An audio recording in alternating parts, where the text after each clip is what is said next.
जय हिंद साथियों, BPSC TRE परीक्षा का रिजल्ट आने के बाद छात्रों को इंतजार है बीपीएससी बोर्ड को। हालांकि बीपीएससी टीआरई का ही 9th 10th और 11th 12th का रिजल्ट अभी तक प्रकाशित नहीं किया गया है।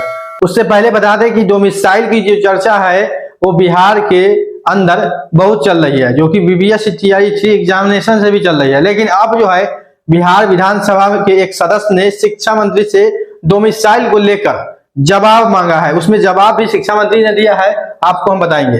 हालांकि आप लोग जान जाए कि डोमिसाइल को लेकर बहुत छात्र बिहार के जो है वो आवाज भी उठा रहे हैं, और जो बिहार से बाहर के हैं वो चाह रहे हैं कि डोमिसाइल नहीं लगे ताकि उनको भी मौका मिले। क्योंकि बिहार के अन्य राज्यों में देखेंगे, बिहार के अलावा तो वैकेंसी जो है शिक्षक पद पर बहुत कम, कहीं कहीं आता है, लेकिन वो मात्रा भी देखेंगे, संख्या भी तो बहुत कम है। तो इसको लेकर जो है बिहार से बाहर के भी जो छात्र हैं वो भी चाहते हैं कि बिहार में डोमिसाइल लागू न हो ताकि हम लोगों को भी मौका मिले। आपको बता दें, हालांकि डोमिसाइल की चर्चा जो है वो विभाग में, सरकार के खेमे में भी चल रही है। आपको बता दें, एक माननीय विधानसभा के जो सदस्य हैं,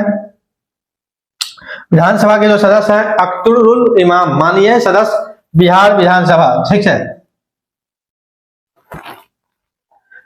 इन्होंने जो प्रश्न किया है, आपको बता दें शिक्षा विभाग से प्रश्न किया है, 3 प्रश्न किया है, 1, 2, 3। पहला जो प्रश्न है, क्या यह बात सही है कि राज्य में डोमिसाइल नीति लागू न होने से बाहरी राज्यों के अभ्यर्थियों की संख्या शिक्षक बहाली की तुलना में अधिक है? यहां देखेंगे जो सवाल जो पूछा रहा है, क्या अगर डोमिसाइल लागू नहीं होता है तो क्या बिहार से जो बाहर के जो छात्र हैं वो अधिक मात्रा में बिहार में शिक्षक बन रहे हैं? पहला सवाल। दूसरा सवाल है, क्या यह बात सही है कि शिक्षक बहाली में डोमिसाइल नीति लागू न होने से राज्य के युवाओं को रोजगार में जो अवसर मिलना था वो उनको न मिलकर बाहर के राज्यों को मिल रहा है? दूसरा सवाल। तीसरा सवाल है, यदि उपयुक्त खंडों के उत्तर स्वीकारात्मक है तो शिक्षक बहाली में डोमिसाइल नीति लागू न करने का औचित्य है? ठीक है, आप देखिए, अब आपको बता दें, यहाँ पर शिक्षा मंत्री का जो जवाब आया है, बता दें, वास्तु स्थिति यह है कि भारत के संविधान के अनुच्छेद 309 के परंतु के अधीन प्रदत्त शक्तियों का प्रयोग करते हुए बिहार राज्य विद्यालय अध्यापक नियुक्ति, हस्तांतरण, अनुशासनिक कार्रवाई एवं सेवा नियमावली 2023 के अनुसार संशोधित कर नियमावली बनाई गई है, जिसमें अभ्यर्थियों को भारत का नागरिक हो प्रावधान वर्तमान में दिया गया है। वो आप सभी लोग जानते हैं, भारत का नागरिक पूरे लोग इसमें अप्लाई कर सकते हैं।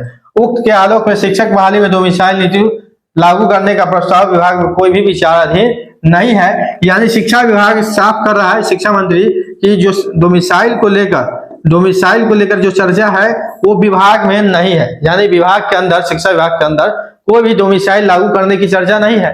ठीक है, तो आप लोग जान जाए कि सरकार इस पर अभी कोई पहल नहीं कर रहा है आपको। लेकिन एक चीज आप जान जाए, डोमिसाइल जैसा जो फैसला है वो एक बड़े लेवल का फैसला है, और इस लेवल का फैसला डायरेक्ट सीएम ही लेते हैं, क्योंकि गृह विभाग भी है उनके पास, समान प्रशासन विभाग भी उन्हीं के पास है। तो अब इलेक्शन का मतलब है, अब बिहार में विधानसभा चुनाव है, तो यहाँ पर कुछ भी हो सकता है कि बिहारी छात्रों को अधिक मौका देने के लिए डोमिसाइल को लागू किया भी जा सकता है और न भी किया जा सकता है। दोनों चीज आप लोग देख रहे हैं, ठीक है, दोनों चीज हो सकता है। लेकिन इसमें अंतिम रूप से जो फैसला होगा बिहार के मुख्यमंत्री का होगा। अभी इसमें समय है, नोटिफिकेशन के समय में इसमें डिसीजन हो सकता है।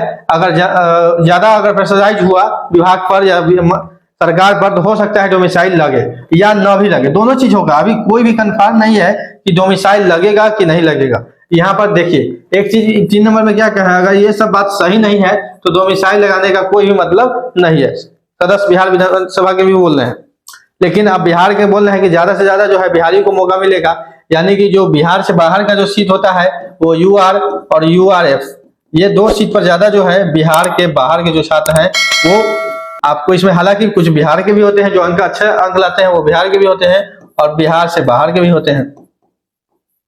यूआरएफ पर भी कंफ्यूजन था कि बिहार से बाहर की गणना, तो इस पर भी गणना की गई है और इस पर भी गणना की गई है। यानी कि यूआर और यूआरएफ दोनों पर बिहार के महिला एवं पुरुष दोनों की गणना की गई है।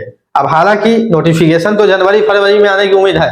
टीआरई 4 का नोटिफिकेशन आपको जनवरी या फरवरी में आएगा, उससे पहले नोटिफिकेशन आने नहीं जा रहा है। अब देखने वाली बात होगी कि डोमिसाइल के साथ आता है या डोमिसाइल नहीं होता है, इस चीज को भी आपको देखना जरूरी है। हालांकि आप अपने तैयारी में लगे रहें, उससे उस पर ध्यान नहीं दे तो मिसाइल होगा नहीं होगा वो बात का बात है, लेकिन आप अपने तैयारी में निरंतर प्रयास करते रहें और अच्छे से अच्छे ढंग से आप स्टडी करने का प्रयास करें ताकि आपको अच्छे अंक प्राप्त हो। क्योंकि आप शिक्षक बनने के लिए आपको अच्छे अंक लाना होगा, न सिर्फ नॉर्मल पढ़ाई से नहीं काम चलेगा। आपको बता दें कि 60 नंबर 65 नंबर लाने पर भी आप यूआर का नहीं, अब 80 पार लाइएगा, 80-85 स्कोर रहेगा तब जाके आप बिहार में शिक्षक बन सकते हैं। यूआर के लिए कैटेगरी में थोड़ा कम होता है और उसके बाद तो जो है यूआर के मान के चले जितना यूआर का कटअप है उतना अंक आपको आना चाहिए, चाहे आप किसी भी कैटेगरी से है, तब जाके आप एक फुलफिल होंगे और संतुष्ट होंगे कि मेरा नौकरी हो सकता है। मिलते हैं अगले वीडियो में, अभी के लिए इतना ही, धन्यवाद।